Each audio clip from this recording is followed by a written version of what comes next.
Buenos días, muchas gracias. Precisamente el video es tan bueno que lo primero que hice fue pedirle a Julio que me prestara el video y le cambié un poquito la dicción y lo hemos estado utilizando como una forma de poder vender a Panamá. Precisamente estuvimos… No te cobramos. Muchas gracias. Esto quedó grabado, ¿no? Ok, lo voy a utilizar. Entonces, bueno, realmente, para echarles un poquito la historia, hace como 3 meses, después de las elecciones, empezamos a ver cómo está estructurado todo el gobierno, todo el Estado. Específicamente nos enfocamos en el Ministerio de la Presidencia y poder ver cómo esto liderizado por el Ministro de la Presidencia y Vicepresidente y con el Viceministro Ducre, cómo se pudieran aglutinar las diferentes áreas del Ministerio de la Presidencia, porque el Ministerio de la Presidencia es como si fuera una torre de control de todo lo que está pasando en todas las instituciones. Entonces, ahí se decidió, habían como 50 direct reports al Ministro de la Presidencia, eso es inmanejable. Entonces se decidió estratégicamente colocar las funciones en clústeres. De ahí nace un área que me toca liderizar a mí, que se llama la Secretaría Estratégica para el Desarrollo y Competitividad.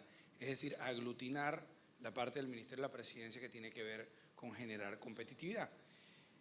Las 3 áreas que están dentro de esa secretaría son la Unidad para el Fomento de la Inversión Privada, está la Unidad para la Competitividad de los Servicios Internacionales y la Unidad de Asuntos Logísticos. Entonces, ya ahí se empieza a ver una historia de que uno realmente requiere, nuestra posición geográfica es el activo más importante que tenemos y eso, a raíz de eso, pues se genera esa plataforma logística que tenemos que amarrada con el Canal de Panamá, el sistema de puertos y demás, genera una plataforma muy interesante y ahora me gustaría desarrollar un poquito más de eso. Para que todo eso funcione también necesitamos inversión privada de los panameños que estamos aquí, pero también traer plata de afuera. Y la razón por la cual necesitamos traer plata de afuera es porque nosotros somos un país netamente importador. Así que la única forma de manejar ese current account balance, ese balance de liquidez en el sistema, es trayendo dinero de afuera. Una de las formas es turismo, otra definitivamente el Canal de Panamá, pero esa inversión extranjera directa es muy importante.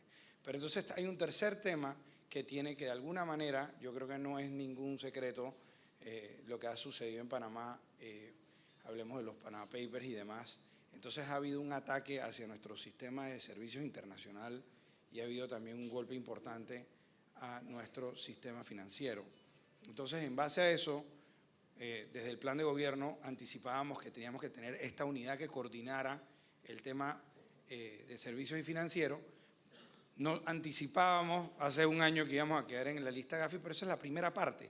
Pero lo que realmente busca es generar una nueva imagen de Panamá. Entonces ahí empiezas a amarrar todo, un tema de la imagen del país que tiene, el tema logístico y la competitividad que eso genera y también ese ease of doing business, esas formas de poder facilitar la inversión, porque parte de lo que tiene el país atascado en el momento o lo que lo tenía atascado, porque realmente hemos visto el balance que hay en las finanzas públicas, es que las inversiones no fluían.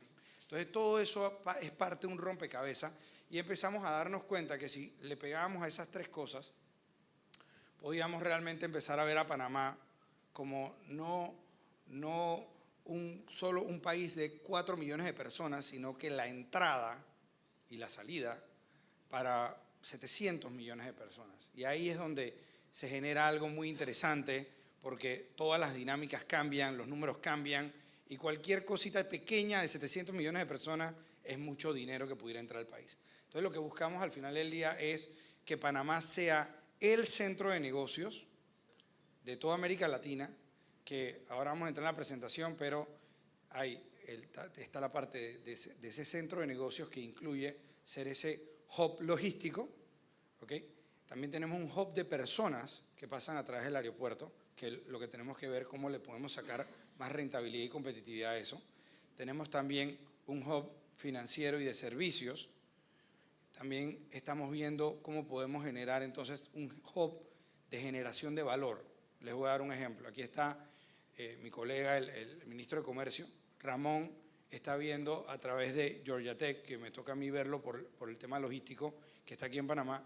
Él está viendo cómo podemos ver todos los tratados de libre comercio que se han ido firmando, que se conceptualizaron viendo cómo le vendemos de 4 millones de personas al mundo, o cómo el mundo le vende a 4 millones de personas, a poder levantar esa matriz y entender de dónde pudiéramos importar materia prima de la que sea, ¿okay? Usando también esa materia prima local, generar valor y a través de nuestros tratados de libre comercio poder exportar. Y lo estamos viendo a través de una herramienta digital en la cual pudiera llegar una persona y pudiera entender cómo haces una fábrica y puedas meter producto, usar el interno, generar valor, generar riqueza y después exportarlo, y eso ayuda también a crecer nuestra plataforma logística.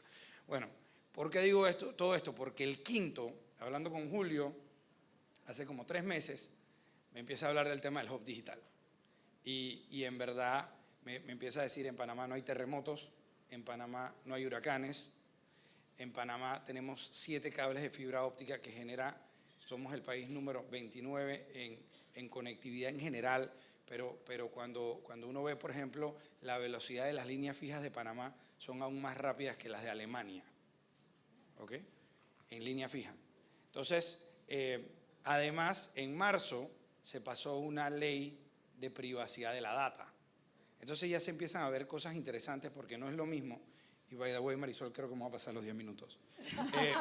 No es lo mismo poder tener, si tú tienes una empresa de un Google que tiene nube, no es lo mismo tener una nube en cada país, porque cada país al final del día es el dueño último de la data. Nosotros en Panamá, y yo creo que también es porque tal vez no tenemos el conocimiento técnico de eso, mejor en este sentido, decidimos despojarnos de ser el dueño final de la data. Eso genera algo muy interesante, porque si tú eres alguien como Google, de repente en vez de tener en cada uno de los países un data center para la nube, pudieras establecerte en Panamá, que no te va a ir a pedir esa data final y pudieras consolidar toda tu plataforma. Eso se pudiera hacer en muchas cosas. Entonces, eso, y como me dijo Julio en esa conversación en Jimmy hace unos meses, y además tenemos un tratado de neutralidad. Así que no es que va a venir aquí un ejército tampoco a dañar esa estabilidad y esa neutralidad es muy importante. Entonces tenemos elementos claros por los cuales nos pudiéramos diferenciar del resto y lo que tenemos es que encontrar una manera de conectar los diferentes puntos y poder generar una visión y un plan en la cual trabaje a largo plazo el gobierno y el sector privado, obviamente también con nuestras embajadas, tanto las de otros países en Panamá como las nuestras en otros países, que es el tema de ProPanamá, para poder ir a vender esta historia y poder traer. Lo bueno es que ya escasamente tenemos 32 días y ya el ministro de Comercio aprobó hace como 2 semanas una zona franca digital. Es decir, hay algo de interés que está viniendo y lo que tenemos que ver es cómo seguimos trabajando en esto. Entonces, les vengo a presentar o invitarlos a que sean parte de una propuesta de visión del tema del Hub Digital. Y precisamente por estos 5 áreas que el Digital Hub sería el quinto, acá hablando nosotros 3, de manera informal, hasta le hemos puesto un nombre a todo nuestro hub que se llame no solo Panama Hub, sino que as in digital, Panama Hub. Entonces, háblales un poquito del tema, pues. Concepto Hub Digital. La estrategia para convertir a Panamá en un centro de innovación digital a través de la atracción de empresas extranjeras que se dediquen al área de tecnología e innovación. Los componentes de un Hub Digital. La presencia de data centers, yo creo que hablamos del tema de la neutralidad y de la conectividad y demás. La presencia de data centers que se dediquen a recolección y almacenamiento de información. La incubación de startups, la atracción de startups e iniciativas de emprendimiento, y esto también tiene que ver con generar un ecosistema alrededor que debe incluir también una parte de traer, ¿verdad?, a esas personas, a esos nómadas digitales, a Panamá e incentivar que vengan, pero también crear nuestros propios, y vamos a tocar el tema de educación, pues hay 3 formas realmente que vislumbramos que pudieran entrar, que pudiéramos generarlos. Las sedes de operaciones de empresas, ¿no? Las compañías que establecerán sus centros de datos e información en Panamá, el caso, por ejemplo, de Liberty, que pone sus headquarters aquí y pudiera ser una gran herramienta para catapultarnos, ir a vender Panamá. Y la investigación tecnológica. Entonces, en este tema de la investigación tecnológica, obviamente tiene que ver la AIG, el Senacit y demás, pero hablemos de vuelta, de traer esa transferencia de conocimiento de personas de afuera, 1, y 2, poder generar técnicamente, en educación técnica, porque cuando uno empieza a ver el tema de codificación, de programación, que coding, en verdad es una carrera técnica que desarrollar esa habilidad demora menos de un año, 6 meses a un año. Entonces pudiera haber una oportunidad importante ahí de esa generación de jóvenes en el tema tecnológico, especialmente de codificación y diseño de arquitectura y demás de software.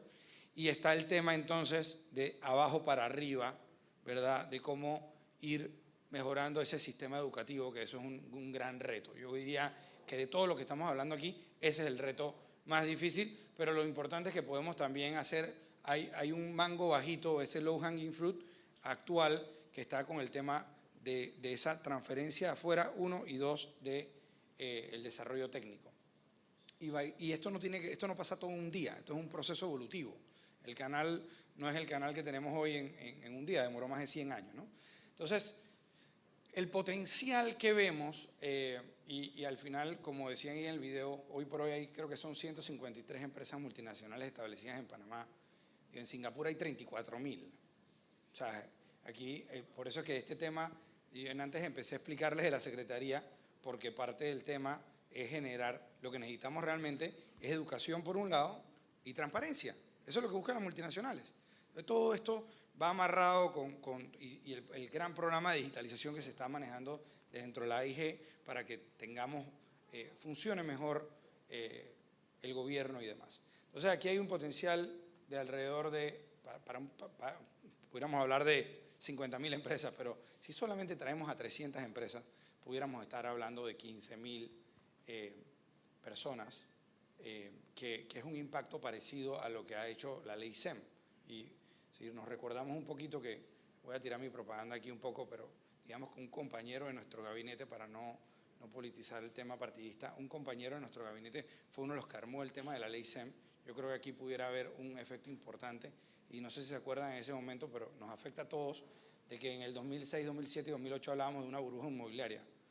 Precisamente la SEM fue parte de la razón por la cual esa burbuja inmobiliaria no nos explotó en la cara. Entonces aquí hay una oportunidad muy, muy interesante.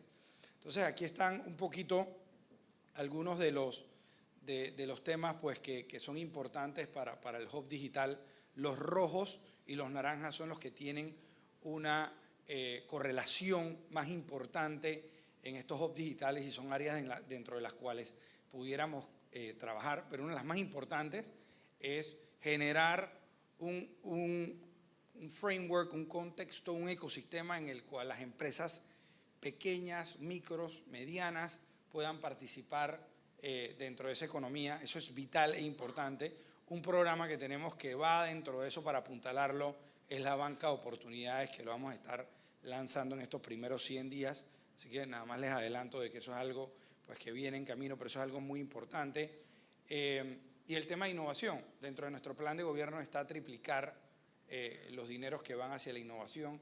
Así que la idea aquí es ir amarrando, no lo vas a poder hacer todo, pero ir generando las condiciones.